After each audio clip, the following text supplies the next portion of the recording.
It could be game over for Russia. That's the latest message from geopolitical expert Peter Zeihan. As global tensions rise and the Russo-Ukrainian conflict rages on, the world is witnessing the high-stakes consequences of Russia's centuries-old survival strategy.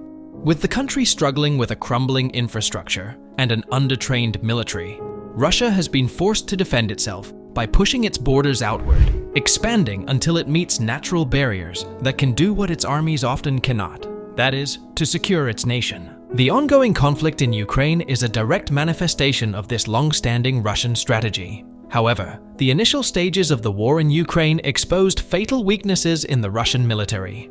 Early in the conflict, a massive convoy of Russian military vehicles stalled due to logistical failures, including running out of fuel and food. This unexpected setback exposed the limitations of the Russian military, which, despite its size, struggled with basic operational efficiency. These very flaws have undermined Russia's reputation as a formidable force. This very exposure has made this conflict even more complicated than it already is.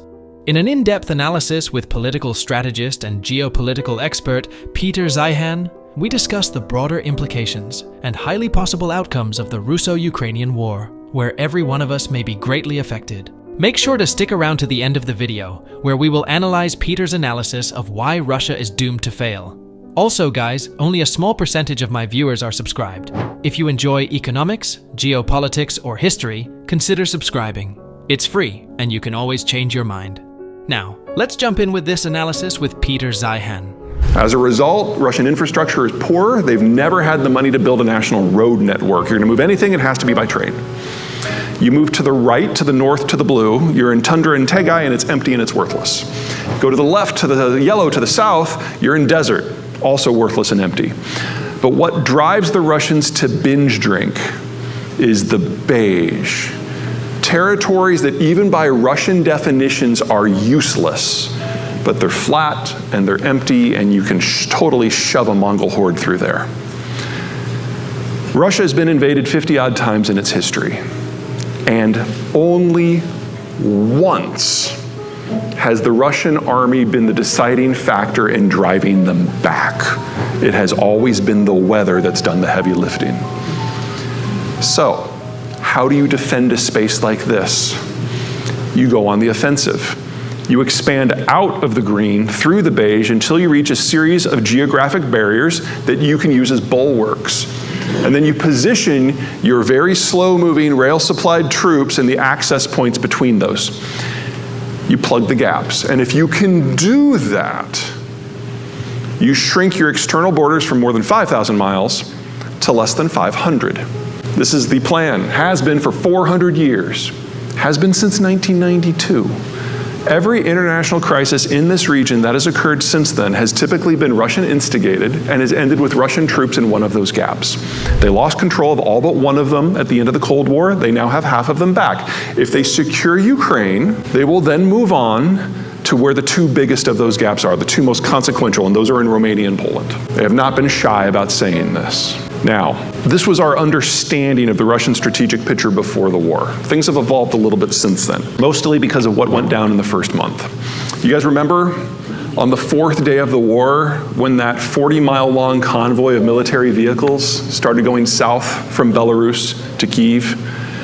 And that one convoy had more military firepower than the entirety of Ukraine's pre-war military. And I had been probably one of the more optimistic people for Ukraine, seeing that they've made a lot of gains in their military efficiency and their decision-making and their equipment since the first war in 2014. I was like, you know, they'll probably last 6 months to a year. And I was as optimistic as it got. And here I am on the fourth day of the war, and I'm like, well, I was wrong. This is going to be over by the weekend. And then on the seventh day of the war, that convoy stopped because the Russians forgot fuel trucks. And over the next 3 days, soldiers got out of their equipment and walked back to Belarus because they also forgot food. And there was this general flabbergasted feeling across the defense industries of the West as we realized that a lot of the assessments that we had all kind of assumed bedrocked our analysis were just wrong. The Russians don't have an army. They have a mob with guns, and that's something that's very different. And so as we kind of repositioned and reassessed, we realized that if the Russians are successful in Ukraine, when they push up against Poland and Romania and the rest, they will come across NATO forces that are the experts in combined arms warfare, and the Russian forces will be obliterated.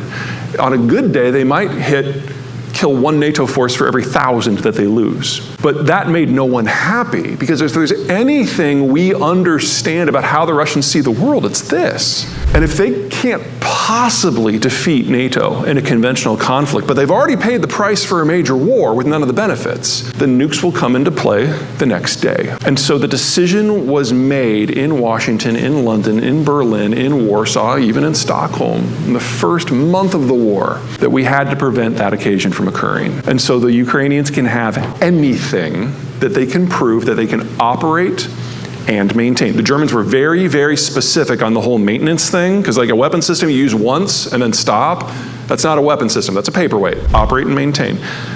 But they can have it. Everything else is a rounding error. There's a lot of rounding errors, there's a lot of details to work out. But that's the strategic assessment from the very beginning, because we know if we don't do this and the war reaches the NATO border, we will lose Atlanta and Detroit. It's just about the numbers. Now, that has any number of implications, no matter how you look at it. I think it's good to look at the raw material supply issue. Over its long history, Russia has been invaded over 50 times, and in most cases, it wasn't the Russian army that turned the tide. It was the harsh weather and unforgiving environment. This constant threat of invasion has shaped Russia's defensive strategy for centuries. Russia has pushed its borders outward to protect itself, seeking natural barriers such as mountains, rivers, and seas that can serve as more reliable defenses than its army. This strategy has been in place for over 400 years. However, the collapse of the Soviet Union left many of these strategic buffer zones outside of Russian control. Since then, Moscow has systematically worked to regain these territories, understanding that its heartland remains vulnerable without them. Russia's recent actions in regions like Ukraine and Georgia demonstrate a clear adherence to its long-standing strategy of securing defensible borders. However, as the Russian military faltered, Western nations recognized the need to prevent the conflict from escalating to NATO's borders. Now, there is a deep understanding within NATO that if Russia cannot win a conventional war against the alliance, it may resort to nuclear weapons. Such a scenario would come with devastating consequences. In response, NATO countries, led by the United States, Germany, and the United Kingdom, have decided to provide Ukraine with extensive military aid. The goal is clear: equip Ukraine with the tools to defend itself effectively, thereby preventing Russia from reaching NATO territory and forcing a confrontation. However, this aid comes with conditions. Ukraine can only receive military equipment that it can operate and maintain effectively. This makes the focus on sustainability crucial. Without the ability to keep equipment functioning, Ukraine's defenses would crumble, turning advanced weaponry into little more than paperweights.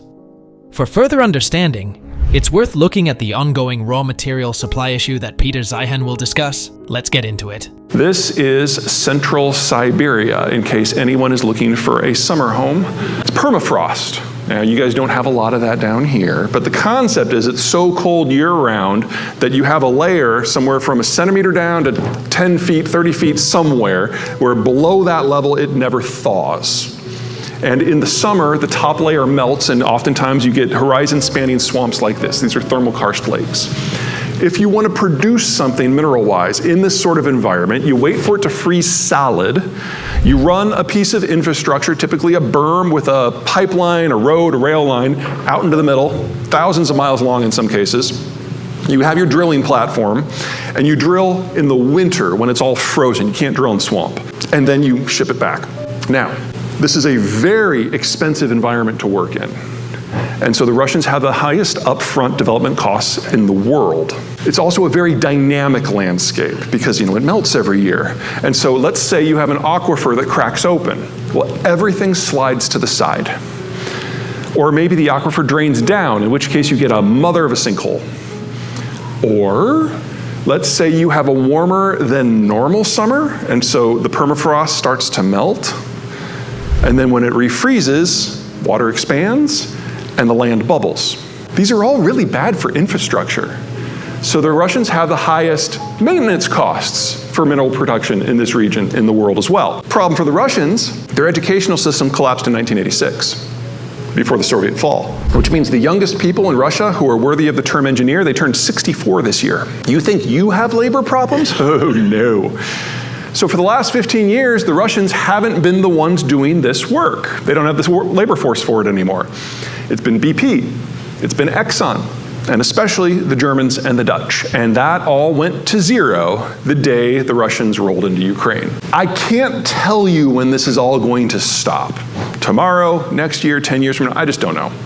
Too many moving pieces. But we need to prepare for a world where none of this stuff gets out. And that means the world's third largest supplier of oil, the largest supplier of nickel, the second largest supplier of natural gas, lithium, rare earths, you name it. It's all going away. That has implications for lots of folks. Green transition should be at the top of that list. But for purposes of this group, I just want to compare it to what it looks like on the other side of the world. Here's the upper Midwest. Anyone from this map? Okay, so you guys know that the most important place, not just on this map, but in human history, is this city right here. Marshalltown, Iowa, where I'm from. Here we have Bismarck, North Dakota. Should you find yourself in Bismarck, you're gonna have to ask yourself the deep, penetrating, soul-searching question, how did I let that happen? And this is not a frat party. This is the Bakken oil shale, and it's lit up because of a problem with transport. Now, oil's a liquid. It conforms to the shape of a container, so you can put it into a rail car or tanker truck, whatever you want.